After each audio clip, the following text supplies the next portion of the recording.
Is there any part of growing that you've been hesitant about? Because I imagine when there's something that adds complexity, I think there's a certain part of me that's like, oh, maybe let's just ride the wave. Yeah. Just enjoy it. Yeah, I mean, ultimately, I know I'll go for things, but I also know that, this is going to be harder when this over here, we were on cruise control for a hot minute, and that was nice. That's right. Yeah. So, like, do I really want to drive growth? Is that, like, the question? Yeah, is there any part of it that you're always like, okay, yep, brace yourself? Yeah. I've thought a lot about that, maybe from a different angle. I think we believe that just like the car seat, every baby should have basic health sensing technology, whether it's Owlet or some other solution. Mm-hmm. Like there are way more babies that pass away in the crib than pass away from car accidents. It's surprising, but we're like, okay, there needs to be basic technology that can help with that. And we feel like that's a big part of our purpose and our mission.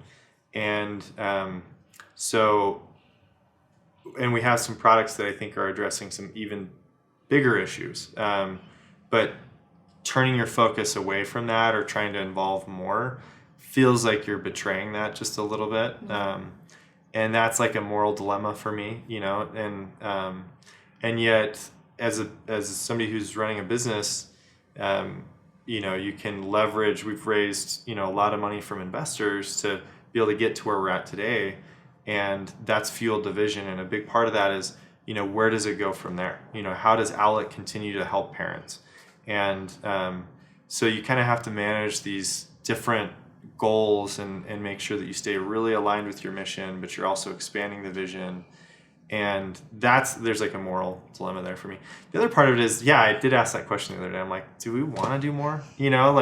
This is like tiring. It's hard work. Yeah. Like, do we actually want to do more? And I was talking to my co-founders about that. And we decided yes, but it would be really nice to get to the point where I'm working 3 days a week and it is on cruise control. But give yourself the opportunity to be bored. Yeah. And then decide. That's a good way to put it. Yeah. Because I know a lot of, people who've started companies and started a second company, and then they're like, okay, I'm going to retire. And that lasts maybe a year. Yeah. Not even that long. And then, they're on boards, but then they're like, I just have to go with the next thing. Need to do something. But at least they got to that place where they're like, I know what it feels like to be bored. Yeah. And it kind of re-energizes for the next thing. Yeah. And I think we've gone through a little bit of that at Owlet. And I'm kind of, right now I'm hiring...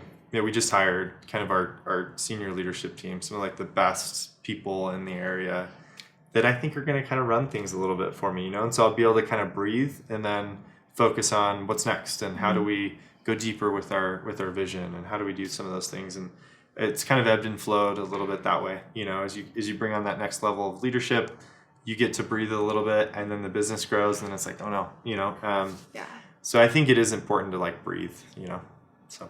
But I mean, I think they forget that there are seasons to everything. There's that startup mode, there's that ramp up mode, that scale up mode, and then there's that leader up mode. It's the part where you start looking for other people who could carry the vision. Yeah. And you can work from more of the 30,000 foot view and maybe, spend more of your time like Warren Buffett, who spends 80% of his time just reading. Oh, whoa. All day. Wow. I don't know if I could do that's that. Cool. But it's that's where he's at that season where cool. It's more beneficial for me to consume more material than it is to be in the weeds.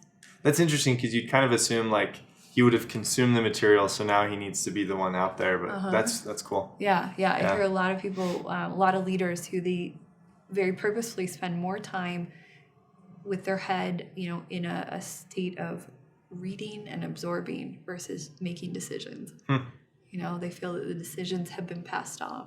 Oh, wow. Sounds that's cool. Like a dream, right? Yeah, I don't think we're quite there, but that sounds cool. I'll give you another year. Yeah, okay.